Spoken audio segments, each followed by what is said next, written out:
Buenas noches, bienvenidos a UDEO Diálogo de Universidad de Occidente, Extensión San Pedro.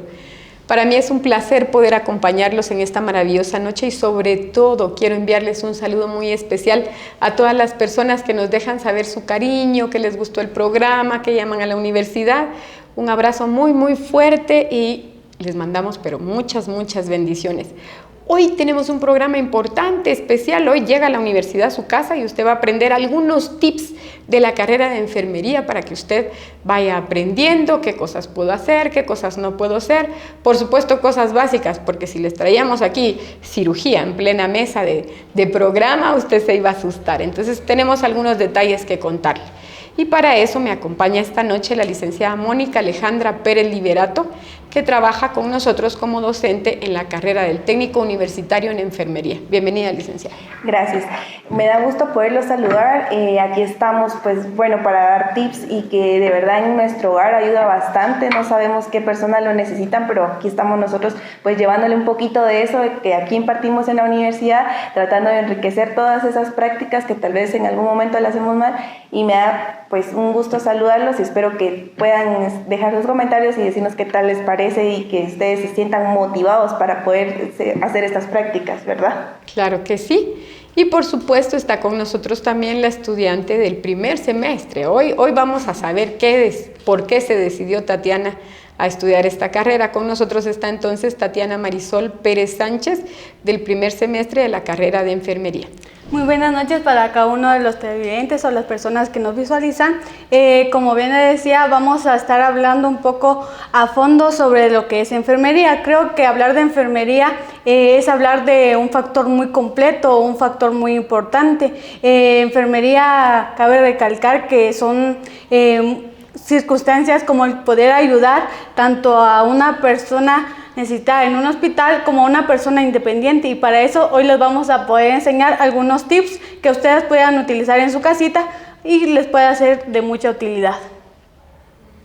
Pues nada, con eso nos vamos a ir un ratito, pero ustedes no nos dejen de sintonizar, que más adelante les vamos a explicar cómo funciona la carrera, en qué plan es que está, qué día está, qué hora está, cuál es el costo y todas estas cuestiones que siempre les vamos a dejar también la página de la universidad para que puedan visitarla.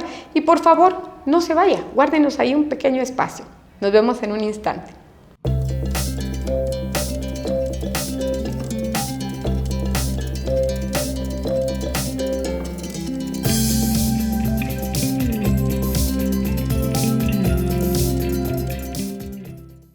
Pues gracias por estar con nosotros y acompañándonos en este programa UDEO Diálogo. ¿Qué les vamos a enseñar hoy? Pues es un programa dedicado por entero a la carrera de enfermería, que déjenme contarles que en Universidad de Occidente tiene dos partes. La primera parte, los primeros 3 años, que es el técnico universitario en enfermería o enfermería profesional, como también se le conoce.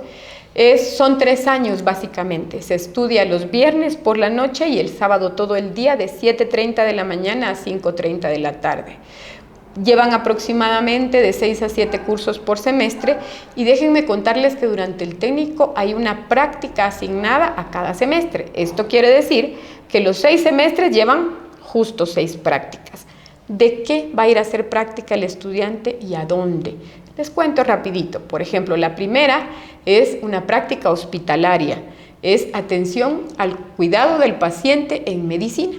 Así se llama, y tienen que ir al hospital, pueden estar en el área de mujeres o en el de hombres y empezar a ver cómo es el funcionamiento hospitalario, la atención a un paciente, cómo darle un baño, cómo tomar signos vitales, cómo aplicar medicamentos y todas estas cuestiones. La segunda práctica va a ser promoción de la salud. En esta van a un centro de salud asignado por el Ministerio de Salud a través de la universidad. En la tercera práctica se van, ¿cuál es el licenciado? Médico quirúrgico, ¿verdad? Sí, médico quirúrgico, exactamente. Esa es la tercera práctica que sería. Es muy motivante, la verdad. No solo los estudiantes ya vienen con esa visión de saber qué pasa, qué es lo que va a pasar en la práctica, que ya cambia bastante a lo básico que ellos van conociendo. Bueno, básicamente en esta práctica ya lo que conocen ellos a profundidad es ya un poquito entrar a sala de operaciones, a estar asistiendo, ver qué es lo que pasa en cada proceso, y es muy interesante, ya que están motivados los estudiantes en poder conocer cada vez un poquito más de este proceso de enfermería. Y es que me imagino que no es igual pasar por cada departamento que ya verse en sala, ¿verdad? Y aprenderse pinzas y todo lo instrumental médico que ellos necesitan usar, pero es parte de su entrenamiento también. Yo creo que Tatiana no ha hecho ninguna práctica hasta el momento. No, pero siento que ya la emoción de realizar mi práctica, ya mi primera práctica, como usted bien lo mencionó, va a ser una práctica hospitalaria que cabe recalcar que sí me gustaría y ya siento emoción por realizarla, porque como bien dice, ahí es donde aprendemos todos esos factores de a realizar un cuidado directo a un paciente, que nosotros en un hospital vamos a ir a encontrar diversas circunstancias o problemas que como enfermeros o como futuros profesionales de enfermería nosotros vamos a tener el objetivo de ayudarlos a que sus agentes sanitarios puedan mejorar. Claro, y sobre todo el recordar, ¿verdad? Que vemos pues de todo un poco en la práctica, exacto. Pero el factor humano, el contacto humano es parte de lo más importante. La siguiente práctica, que sería la cuarta, es atención al niño y al adolescente, vuelven al centro de salud. La quinta práctica es materno-infantil, regresan a un CAIMI o al hospital, porque van a hacer atención de partos y van a estar ahí totalmente empoderados en eso. Y la última práctica, que es gerencia de los servicios, porque aprenden a cómo administrar un centro de salud y también el área de enfermería de un hospital, y empiezan ya a concatenar toda su fase de práctica del técnico. Ellos para esto van a entrar todavía a exámenes privados y a defender su última práctica a través de un examen público, y se pueden ya graduar como técnicos universitarios en enfermería o enfermería profesional. Y la licenciatura, pues déjenme decirles, es una sola práctica, ¿verdad? Que consolida todas las actividades que han aprendido en el transcurso y la verdad es que salen los chicos no solo muy bien preparados, se pueden posicionar bien en el área pública como en el área privada, y es una carrera realmente preciosa. Pero dígame si no, licenciada, la práctica es el punto de se sabe si le gusta o no le gusta. Sí, exacto. Pues bien lo decía, como Tatiana ya se siente motivada, hay muchos estudiantes que pues van a la práctica y van con eso de qué va a pasar, a quiénes voy a conocer. Sobre todo creo que los estudiantes en ese momento, ellos están conociendo pues qué es tener empatía, qué es lo que puedo hacer yo hoy con ellos y qué es lo que voy a recibir yo mañana. Entonces esa motivación de poder pasar en cada proceso, en cada semestre y pues hasta llegar a algún momento de ahí sí que a nivel profesional de poder administrar no solo un centro de salud, sino que ya puede ser un hospital propio, o yo no sé, que enfermería se basa a poder tener varias pues puertas abiertas para poder brindar servicios, ayudar a la población y a todas aquellas personas pues que todavía les cuesta un poquito creer en ello, ¿verdad? Entonces uno lo que tiene en su plan de estudio es promocionar lo que es la salud y sobre todo promocionar los cuidados, que son muy importantes y que a veces no nos percatamos de eso y le hacemos de un lado nuestra salud y no nos fijamos primero que nosotros somos nosotros mismos y después ya vienen las demás personas. Uno puede hacer el médico de su cuerpo, ¿verdad? Esto no está bien, me estoy sintiendo de esta manera, necesito acudir a un centro asistencial o pedir ayuda lo más pronto posible. Hoy hay muchas patologías que nos ponen en riesgo, la hipertensión, el azúcar, la diabetes en sus diferentes niveles, y esto nos hace pensar que todos estamos expuestos con la necesidad de un profesional capacitado. Y es que como lo hablábamos hace un momentito, Tatiana, ¿verdad? El médico pues va a diagnosticar y va a dejar los parámetros a seguir, pero ¿quién hace el cuidado? Nosotros como enfermeros somos las personas exactas, las que realizan la mayor parte del procedimiento, porque nosotros como enfermeros tenemos la función de un doctor. Es algo extraño que se pueda aprender hasta el nombre de su paciente. Nosotros como enfermeros llegamos a aprendernos diversos nombres, porque a la larga somos quienes más compartimos o más realizamos la actividad con cada paciente. Creo que hasta cierto punto nos podemos llegar a encariñar, porque somos seres humanos que se unen quizás al dolor que ellos puedan estar sufriendo. Ellos en un hospital la mayoría de veces no tienen quizás la oportunidad de que los puedan ir a visitar diario, porque no se puede, pero ahí estamos nosotros como el personal de enfermería, el cual quiere no solo ayudarlos a mejorar su salud, sino ayudarlos a mejorar su estado emocional, ayudarlos a que ellos se sientan cómodos en el hospital.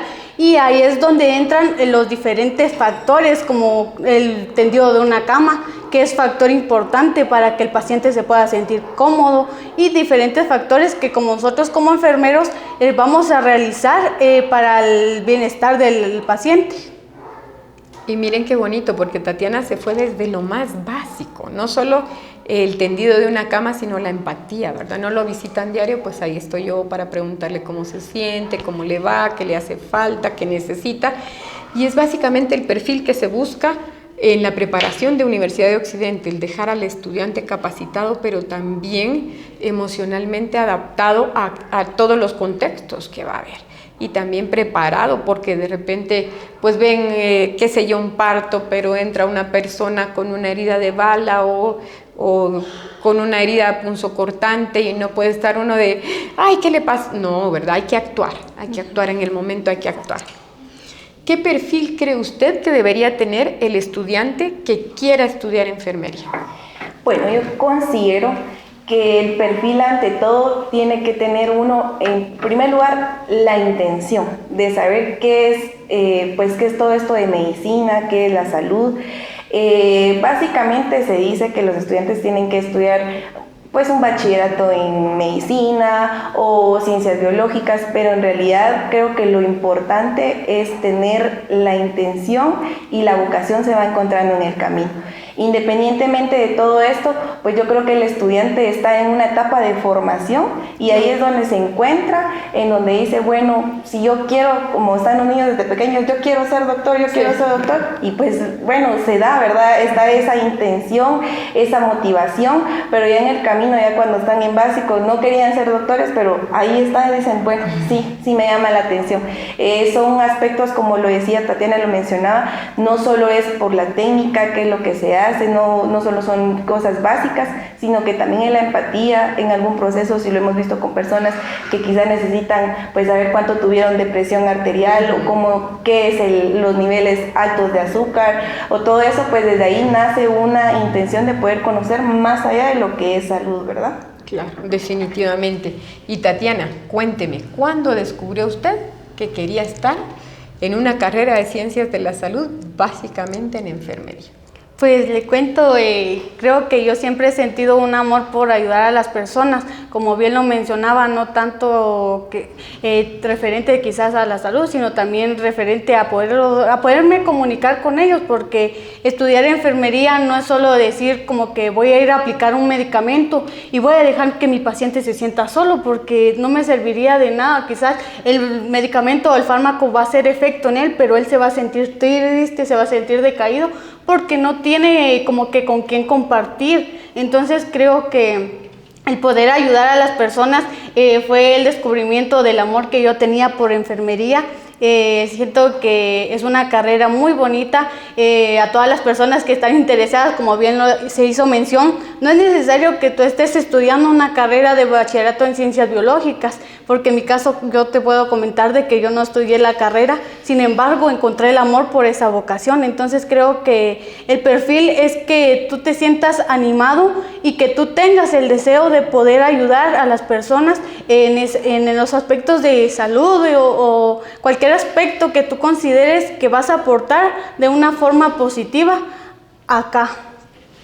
Pues definitivamente. Y yo creo que hoy, fíjense ustedes que vengo más lista que cómo decírselos, ¿verdad? Yo pensé, bueno, llegan a hablar las chicas de enfermería, voy a hacer su conejillo de indias a lo mejor, que si la temperatura, que si la presión, que si el pulso, que si cómo ver el oxígeno en un paciente. Esto nos serviría tanto, y si usted necesita tomar nota, pues prepárese, porque vamos a empezar a contarle. Entonces, yo no sé, licenciada, si nos quiere compartir, si empezamos con la temperatura, algo básico, cómo tomarla, qué tan caro es un termómetro, lo puedo tener en casa, lo puedo usar con niños y adultos, ¿cómo funciona esto?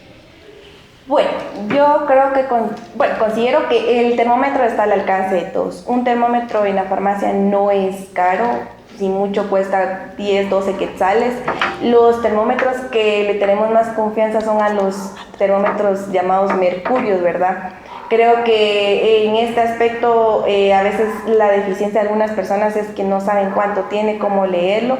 Entonces en este momento pues nosotros le vamos a dar un tip aquí de cómo pues leer o cuál es lo indicado que una persona tiene que tener, ya que los niveles de la temperatura no cambian mucho de un niño a una persona adulta, sino que siguen siendo los mismos. Siempre están en los rangos normales que ya son conocidos como 36.5 a 37. Entonces vamos a considerar de que en este caso nuestra paciente va a ser aquí la licenciada. Entonces vamos a saber un poquito más o menos pues cómo es la forma correcta, qué pasos tiene que llevar para poder hacer la práctica correcta. Y sobre todo pues que le ayude a usted para pues no confundirse, ¿verdad? Porque a veces nos hacemos tantas bolas por ay, ¿será que está bien o será que no está bien? Voy a ir a buscar a mi vecina y si no está la vecina, ¿qué hace usted en ese momento? Entonces esta va a ser una práctica en donde vamos a conocer un poquito más a fondo cómo tiene que usted pues poner, desde colocar el termómetro a la persona y cómo vamos a leer el resultado. Ok, ya sabía yo que no me iba a salvar. Pues acá está el termómetro es conocido como termómetro de mercurio y como ya lo había hecho mención la licenciada, existe como que los pasos a seguir o también la temperatura exacta de una persona, el rango en el que nosotros podemos descubrir cuándo está en un rango normal y cuándo no lo está. Entonces creo que esto es importante y lleva una serie de pasos. El termómetro de mercurio creo que es la opción más utilizada por el personal de salud que permite más que todo la verificación de la temperatura. Entonces creo que es importante primero desinfectar todo área que nosotros vayamos a trabajar para ya luego proceder a tomar la temperatura. Entonces vamos a empezar. ¿Podría ser que el mercurio esté elevado o hay que bajarlo o no sé cómo funciona? Pues en algunos casos sí, porque creo que depende mucho. El factor de tomar la temperatura siempre va a depender de en qué estado de usted se encuentre, porque si usted se encuentra en un estado como que agitado, un estado que no está tranquila, los factores también van a depender bastante o se pueden elevar. Entonces creo que para tomar la temperatura el paciente se tiene que encontrar en un estado tranquilo, no estar agitado. Y el termómetro, como bien lo hice mención, la temperatura en un rango normal es de 36 a 37 puntos centígrados o grados. Entonces creo que es importante el poder tomar la temperatura porque así podemos descartar cualquier factor que a la larga va a afectar su salud. Claro. Yo creo que disculpen, nos vamos a ir a un pequeño corte y nosotros regresamos en unos instantes. No se despegue de donde está.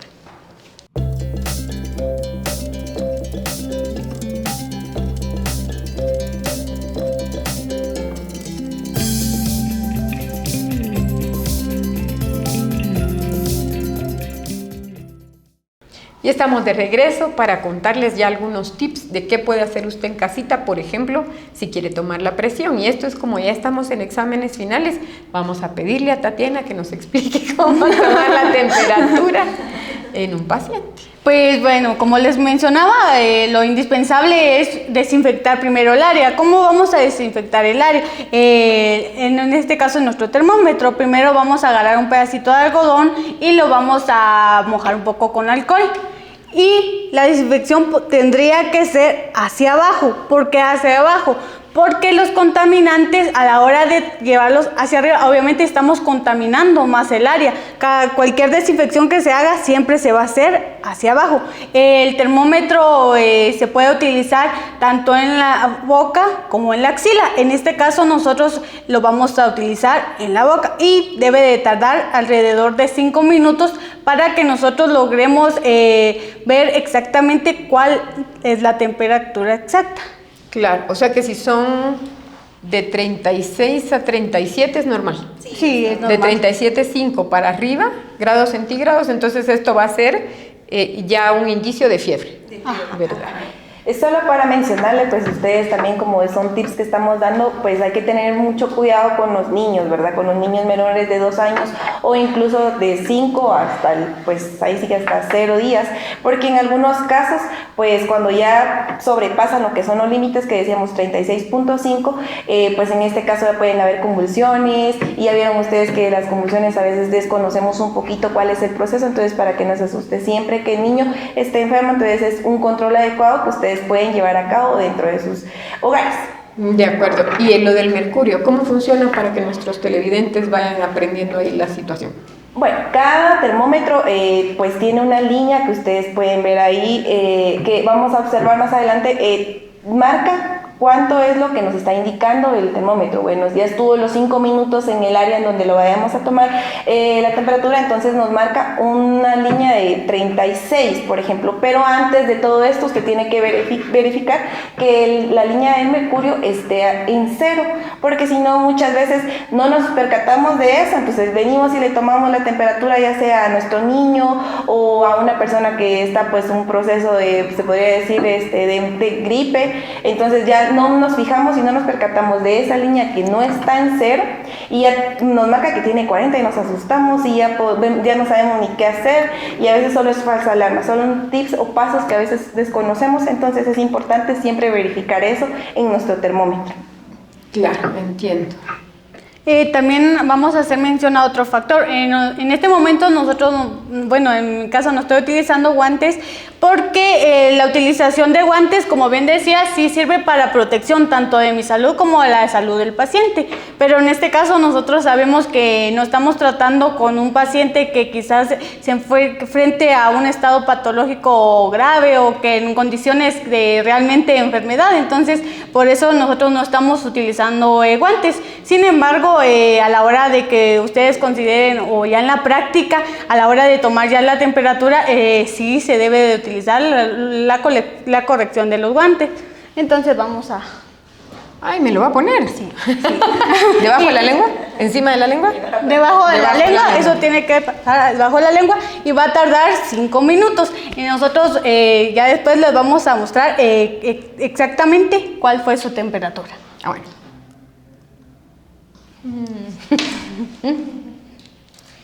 Bueno, entonces mientras ella está ahí vamos a seguir pues platicando un poquito y esperando los resultados, ¿verdad? De lo que es lo importante y lo básico de pues poder conocer lo que es la temperatura, el pulso, que ahorita es una de las cosas importantes también. Aparte del pulso, aquí nuestra querida invitada Tatiana pues nos va a hablar un poquito, ¿verdad? De lo normal que debería de tener una persona dentro de lo que son los rangos normales. Varía un poquito a veces, ¿verdad?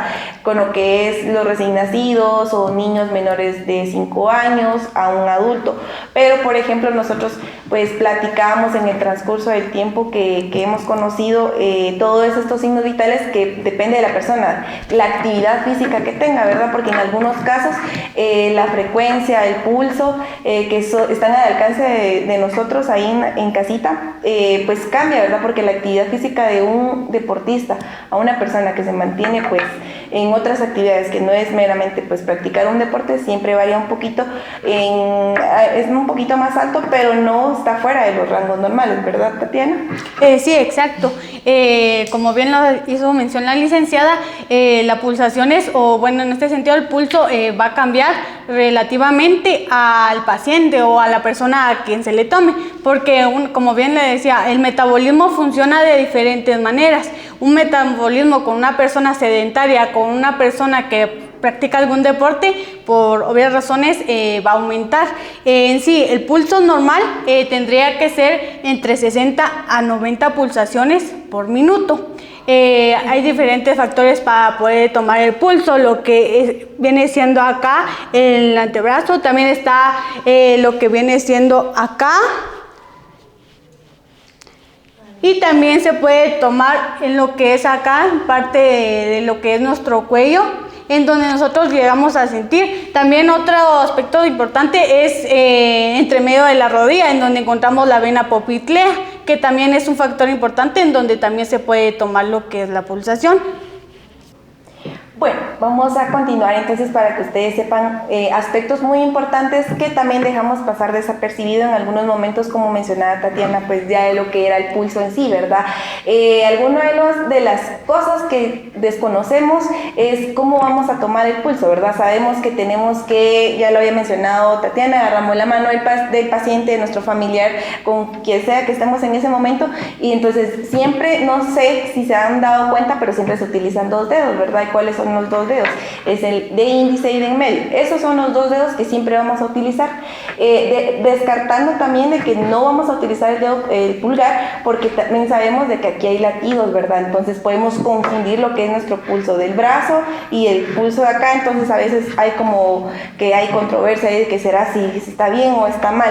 Entonces siempre tomando en cuenta ello, y sobre todo pues que la persona a la que le vamos a realizar todas estas técnicas pues tenga una actividad en ese momento de reposo antes de poderle tomar el pulso, ya sea la frecuencia cardíaca, que esté tranquila, que si está agitado, bueno, descanse, tome un poquito de agua y vamos a empezar, porque si no también a veces los factores de poder saber si está correcto o no nuestro pulso, la frecuencia cardíaca o la presión arterial, entonces hay fallas a veces ahí y ahí se pierde lo que es la mala práctica.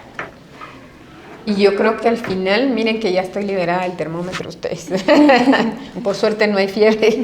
Entonces yo pienso que también es importante entender que si hubieran menos de 60 pulsaciones por minuto hay que tomar en cuenta eso, ¿verdad? Si son sedentarios, si son deportistas, los deportistas creo que tienden a tener menos, tener menos latidos por minuto, y se toma literal 1 minuto, pero para eso requiere concentración, encontrar dónde está la pulsación. Y yo creo que hacer un conteo bien exacto. Si yo siento que no lo hice bien, pues hacerlo una segunda vez, ¿verdad? Practicar, ahí sí que la práctica hace al maestro, ¿verdad? Y poder poner en práctica eso es importante para saber qué pulsación debería a mí llevarme en una alerta hacia el hospital.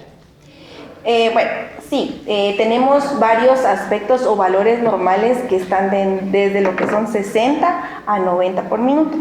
Bien lo decía y lo mencionaba que a veces cambia, ¿verdad? Depende de la persona, si practica algún deporte y todo, pero digamos en una persona normal si ya sobrepasa de unos 60, ya es como, bueno, hay un problema, ya puede hacer que pueda padecer de corazón. Entonces son alertas que uno desde ahí pues tiene que tomar en cuenta y decir, no, bueno, aquí mejor vamos al hospital porque ya no es normal. Hay una respiración, también se ve involucrada lo que es la respiración rápida en algunos casos, y también como un efecto que puede pues dar el cuerpo a conocer es quizá una taquicardia, ¿verdad? Cuando empiezan a temblar, o sea, ya no es normal.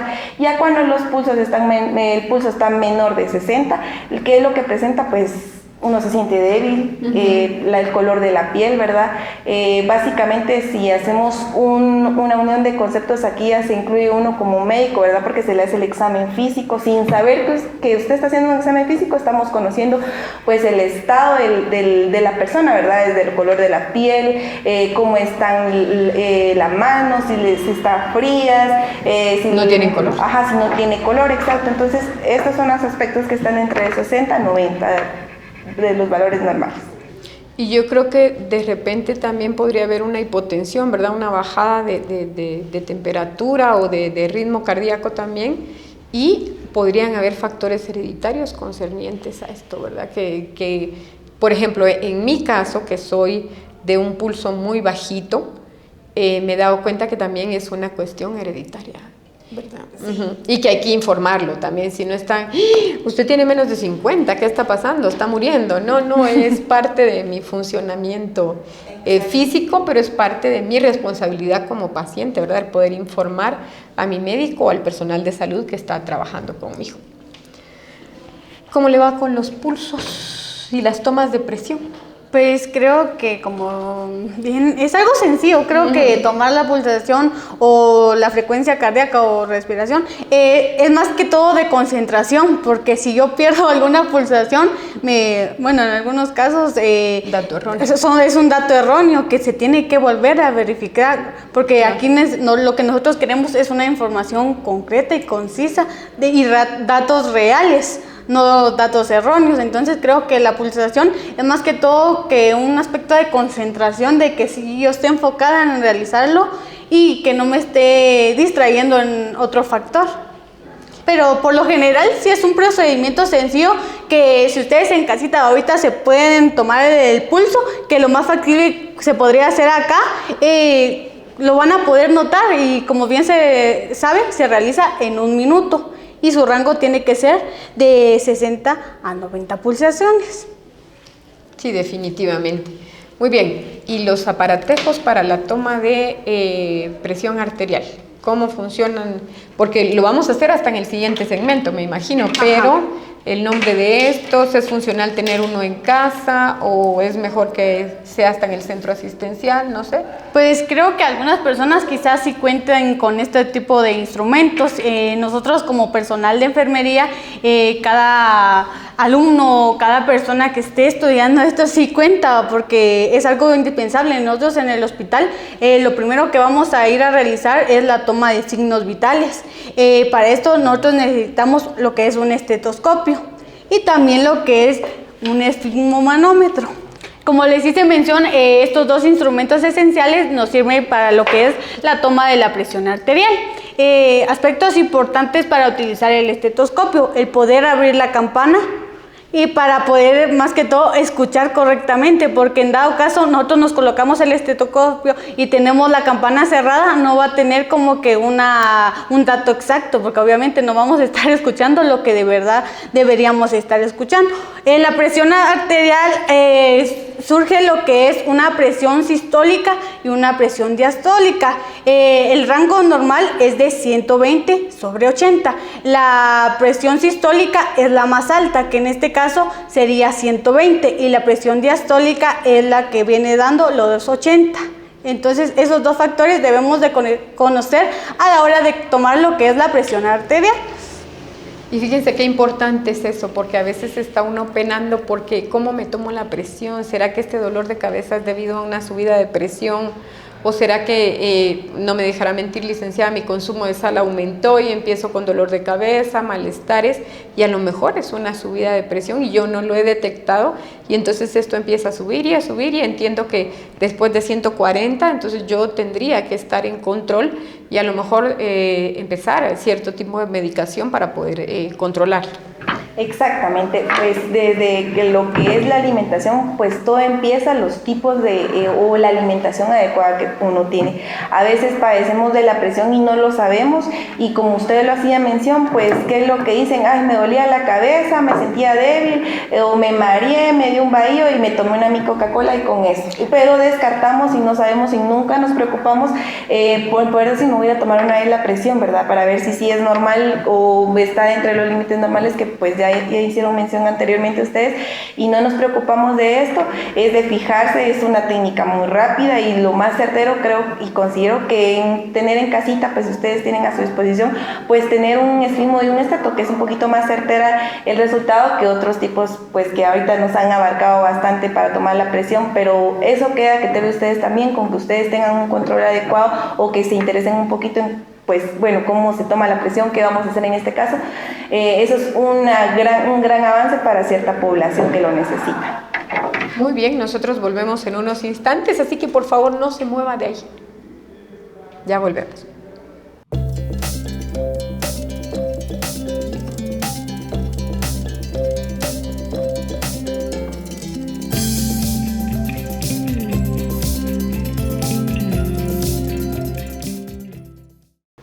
Y estamos de vuelta con ustedes y yo les dije, hoy sí voy a sufrir. Miren, y entonces también la toma de presión me tocó a mí, así que licenciada, si fuera tan amable. Bueno, una de las cosas importantes que vamos a conocer, si usted en su casita tiene un esfigmomanómetro, de lo que está viendo acá, lo importante en primer lugar es poder poner a la persona en una posición correcta. Ya habíamos mencionado que toda persona tiene que estar en reposo. Acá ella está en reposo, tiene el brazo extendido y el menos usado, que en este caso es el izquierdo, porque a veces hacemos más fuerza con lo que es el derecho, entonces sí varía siempre un poquito lo que es la presión arterial. Entonces, para que ustedes tomen en cuenta, cuando estemos a la hora de tomar la presión arterial en casita, fijarse que en algunos casos hay, de una vez le dice dónde tienen que ir los tubitos del esfigmomanómetro, lo vamos a llamar así, ¿verdad? En este caso, y tienen que ir en una línea directamente que sea recta, ¿verdad? Porque a veces también se distorsiona el dato, y colocamos lo que ya es acá el estetoscopio. El error a veces es poder introducir pues hasta donde ocupe el estetoscopio ahí, pero no, solo es con que esté la orillita ya escuchando lo que es la vena que nos lleva pues a toda la parte de nuestro cuerpo, el corazón donde pasa, que es la vena radial en este caso. Entonces nosotros podemos escuchar ahí. ¿Qué vamos a escuchar? Vamos a escuchar lo que son latidos, pues ya mencionamos, pueden ser hasta como que estuvieran el pálpito del corazón claramente, o sea, en realidad es eso. Entonces se escucha pum, pum, pum, y ya lo mencionaba Tatiana, ¿verdad? Que está dividido por sístole y diástole. Entonces eso es lo que vamos a escuchar. ¿Hasta dónde podemos llegar? Hasta, sí, mucho. Si la persona es hipertensa, hasta 140. ¿Por qué? Porque a veces son las 8 de la mañana y ella se siente mal, entonces sí se puede llegar hasta 140 según nuestro esfigmomanómetro. Y pues escuchar hasta dónde se escucha el último latido del corazón, que recuerden que siempre empieza desde lo más fuerte hasta lo más bajo. Así tiene que ser lo que ustedes tienen que escuchar en casita, y pues siempre recordar la posición correcta de nuestro pacientito. Inflar, ya sabemos que tenemos que inflar el globito que ustedes pueden ver así para que ustedes pues sepan, es como un globito lo que está ahí, y cerrar la llave, para que nosotros ya podamos observar aquí que se está pues inflando, ¿verdad? Valga la redundancia, y esa es nuestra práctica adecuada. Lo normal dijimos que era 120-80, entonces esa es nuestra práctica de la presión arterial, que ya la tienen aquí de conejillo, dijo la licencia. Y entonces vamos a proseguir para conocer otro poquito más de otros procedimientos que podemos tomar en cuenta en casa. Oh, desinfló, ¿verdad? Y tenía su campanita abierta, o sea que ¿cómo cierro o abro la campana del estetos? Pues en dado caso se tiene que como que girarla para poder ver si está abierta o está cerrada, siempre y cuando se esté escuchando, porque ahí es donde nosotros podemos verificar si está abierta o realmente está cerrada. Claro, entiendo ahí. Ahora sí ya se puede. Y ahora ya puedo salir de... Yo les hubiera traído el modelo anatómico para la práctica. Tenemos también esto.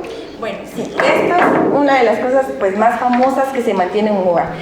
Cuando fue lo de la pandemia, pues yo creo que la mayoría de la población se compró uno de estos aparatitos que pues más conocidos como oximetría, oxigenoterapia, le dan varios nombres al aparato, pero en realidad es de bastante ayuda, aunque ustedes no lo puedan creer. ¿Qué niveles vamos a medir aquí? Pues aquí nos da un dato, una cifra, ya sea de la frecuencia cardíaca, nos evita estar ahí pues escuchando con el estetos o sintiendo nuestro pulso, y también nos da el oxígeno que está dentro de nuestro cuerpo. En estos casos hay valores normales de los 95 al 10% del oxígeno normal que tiene que tener nuestro cuerpo. Si nuestro oxígeno en nuestro cuerpo sobrevalora estos datos, pues quiere decir que hay un problema. ¿Y cómo se van a presentar estos problemas? La persona se ve agitada. Entonces recordamos, ¿verdad?, que en la pandemia a la persona le costaba respirar, no se sentía pues, o se sentía como que lo estuvieran apretado. Entonces eso es de detectar ya. Si en nuestro hogar miramos que hay una dificultad respiratoria, la persona se ve agitada, se le ve en la mirada también. Los ojos mencionan bastante cómo pues si está como en un delirio, no sabemos. Entonces si se pasan esos valores y ya es una emergencia, es necesario pues llevarlo a un hospital. Ahí en este caso no sabemos, ¿verdad? Puede ser, ya vieron ustedes que el cuerpo pues da varias señales que en algún momento nosotros no podemos saber en ese momento qué es lo que le está fallando. Y ya cuando es menor, pues igual más que todo de los 95 hay que se sienten con cefalea, dolor de cabeza, a veces hay visión borrosa. Entonces son aspectos que hay que tomar en cuenta dentro de lo que es pues tomarse el pulso y el oxígeno en este aparato que es oxigenoterapia, ¿verdad? O oxímetro. Entonces, ¿cómo vamos a utilizar? Igual de la misma manera, se pueden utilizar las dos manos, el dedo índice. Pero antes de todo eso, vamos a colocar, entonces acá préstenme su dedo. Colocamos y hasta el dedo índice. Vamos a encender porque todos traen acá. Y pues si podemos observar, ¿cómo diferenciamos? Trae un corazoncito y acá trae un porcentaje, ¿verdad? Que es el oxígeno que puede estar en nuestro cuerpo. Entonces acá ya nos menciona que sus latidos del corazón son de 86. Está todavía en los rangos normales. y su oxígeno es 94, está bien. Entonces, ¿qué quiere decir? Que el oxígeno a ella le está llegando muy bien desde el cerebro hasta el corazón. Hay un balance adecuado. Entonces, esos son los aspectos. Si ella llega a tener por lo menos 80 aquí, se dice que hay un problema, porque ella no le está llegando el oxígeno al cerebro, o porque ella no, o sea, tenemos que percatarnos de esto. Esto se puede dejar, es rápida la lectura, no es de esperar 5 minutos como en el termómetro, no, aquí es rápida la lectura, no le varía bastante, si mucho esperamos unos 2 segundos, 3 segundos para que marque ya el dato correcto, que a veces varía entre 87 y 88, pero eso depende cómo esté la persona, por eso siempre tiene que estar en reposo. Así sería la técnica entonces. Y con el azúcar, porque creo que teníamos también el aparatito, pero no nos va a dar tiempo. ¿Cuáles serían los rangos normales? ¿Qué me puede a mí preocupar? Creo que hay que pincharse, ¿verdad? Y meter la laminilla al aparato, y el aparato entonces ya me tira el rango. Pero si estamos hablando de una glicemia. Una glicemia. Bueno, pues miren, como lo hice, ya tenemos poco tiempo, pero es un tema importante que no vamos a descartar. Los niveles de azúcar es un desglose de palabras, de técnicas y de todo, porque empezamos desde que la persona, la insulina o la glicemia se le toma a las personas cuando ya son diabéticas, antes de desayunar, después de desayunar, o sea, tienen un control. Pero para saber nada más o llevar un control adecuado, si ya no es un nivel, por ejemplo, si no padece el azúcar y solo quiere tener su control adecuado, podría ser antes de desayunar. ¿Cuáles son los valores normales? Están dentro de 128 a 200. Por eso varía bastante. ¿Por qué? Porque si ya es prediabético, si ya es diabético, entonces recordemos que hay tipos de personas que padecen de diabetes. Está tipo 1 y tipo 2. Entonces, recordemos que si en casita tenemos uno de ellos, siempre que esté, pues verificar la batería de lo que es el glucómetro, que esté pues al 100%, porque a veces cuando las baterías ya han usado el aparato del glucómetro varias veces, se va bajando el nivel de la batería, entonces no nos tira un dato exacto. Tener nuestras tiras reactivas de acuerdo al glucómetro que lo necesita. Como todo glucómetro tiene un código, entonces se tiene que acoplar a lo que es la tira reactiva. No podemos usar otra tira reactiva porque nos sale más barato. No, todo tiene que estar correcto, porque a veces varía mucho eso. Ya dice que tengo 210, eso varía bastante. ¿Por qué? Porque no es de acuerdo a lo que necesita lo que es el aparato del glucómetro. Y pues las lancetas, que en algunos casos, cuando es escaso, pues no se tiene, viene caro, porque ustedes dicen, ay, no, es que es caro. En este caso sí se pueden utilizar lo que son las jeringas de las agujas, que están por colores, que son las moraditas, que son las más pequeñas. Eso, el pinchón no duele. ¿Dónde podemos hacer los pinchones? Pues se puede en cualquiera de los 3 dedos, pero recordando siempre que no sea ni en medio del dedo, ni tan a la orilla, ni tan arriba. Por lo menos que sea acá, donde nosotros no tenemos contacto al estar haciendo esto en la mesa, porque las mamás, no me dejan de mentir, que están lavando trastos o pasan y se lastiman. Entonces recordar que es un poquito siempre arriba de la yemita del dedo. Y pues el pinchoncito no duele. Si están usando la lanceta o la aguja moradita que les menciono, creo que el procedimiento les va a ir correcto. Y siempre y cuando la cantidad de sangre exacta. Solo un pinchoncito y un puntito no, un puntito de sangre no, tiene que ser por lo menos una gota de sangre que pueda pues colocarse en lo que es la tira reactiva que necesita el glucómetro. Claro. ¿Cómo les fue en el congreso? ¿De qué se trató el congreso que acaban de tener en la casa? Pues creo que el congreso estuvo muy interesante. Estábamos hablando de lo que es la glucemia, todo lo relacionado a la glucosa. También estuvimos haciendo énfasis a temas como la diabetes tipo 1, diabetes tipo 2. También cómo tener una alimentación adecuada y cuándo estamos teniendo una alimentación incorrecta. Nos referimos a veces, en muchos casos, en una alimentación incorrecta cuando nosotros, digamos que ingerimos muchos, lo que le llamamos nosotros comúnmente como comidas chatarras, cuando no es así. O sea, nosotros a veces tenemos una mala alimentación al no consumir lo que son frutas. Según hicieron mención en el congreso, y lo recuerdo bien, que nosotros debemos de ingerir al menos 5 porciones de fruta al día, que es un dato importante que en mi caso yo no conocía. A porciones nos referimos a una manzana, es una porción, un banano es otra porción, y así. También estuvimos hablando un poco sobre lo que es, lo que es el ejercicio, que es indispensable para llevar una vida sana o estar realmente activos en cuanto y no tener sedentarismo. Entonces creo que sí el Congreso por parte de acá de la universidad da o brinda aspectos importantes que a la larga son parte de nuestro proceso y que nosotros como personal de salud es importante que conozcamos muy bien para que nosotros podamos compartir todos esos aspectos con las personas a las cuales nosotros lleguemos a tratar, porque es importante que yo cuide mi salud y que cuide la salud de los demás. Definitivamente, ¿verdad? Y que a veces, pues a los que no nos gusta el gimnasio, a lo mejor salir a caminar un poquito, o, qué sé yo, hacer algo de movilidad, porque a las mamás no nos cuenta todo el ejercicio de casa, eso no cuenta como ejercicio, ¿verdad? Tiene que ser algo un poquito más dedicado, por ejemplo, caminata cierto tiempo, o quien tenga la oportunidad de tener una caminadora, eso también es muy funcional. La ingesta de bebidas carbonatadas, de bebidas gaseosas también puede cambiar. Fíjense que a mí me preocupa cuando veo niños pequeños comprando en las tiendas bebidas energizantes, que pasan y mire, deme una Red Bull, pero estamos hablando de niños de primaria. Y yo así como, ¿pero qué están haciendo? No están teniendo una conciencia ni un alcance de su cuidado, de su autocuidado, ¿verdad? Sí. Que sería lo que todos deberíamos hacer, pero si en casita los papás lo sabemos, podemos poder enseñarle a nuestros hijos y que ellos también sean conscientes de cómo cuidarse mejor.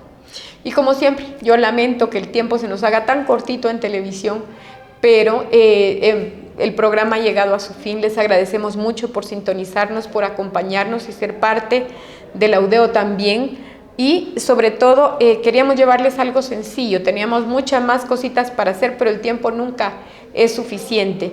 Así que los vamos a dejar. Les voy a dar un tiempo a las señoritas para que se despidan.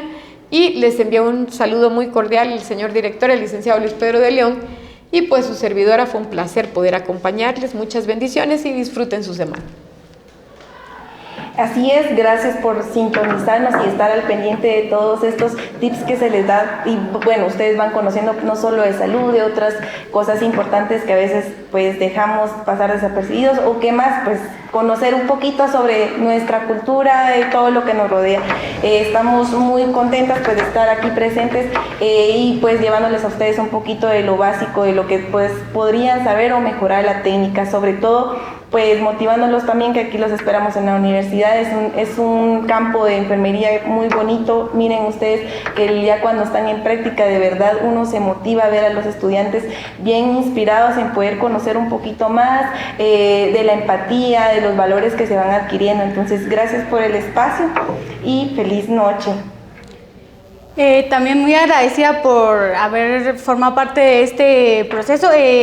Cabe recalcar que sí estuvimos hablando de muchos factores y nos faltaron muchos factores más, pero con un dato importante: enfermería no es solo realizar procedimientos sanitarios o realizar procedimientos de cuidados, sino enfermería va más allá a fondo de poder velar por la integridad física de una persona, así como nosotros nos gustaría que velaran por la de nosotras. Así que bendiciones y Bueno, buenas noches, los dejamos en casita, buen provecho y nos vemos la próxima semana.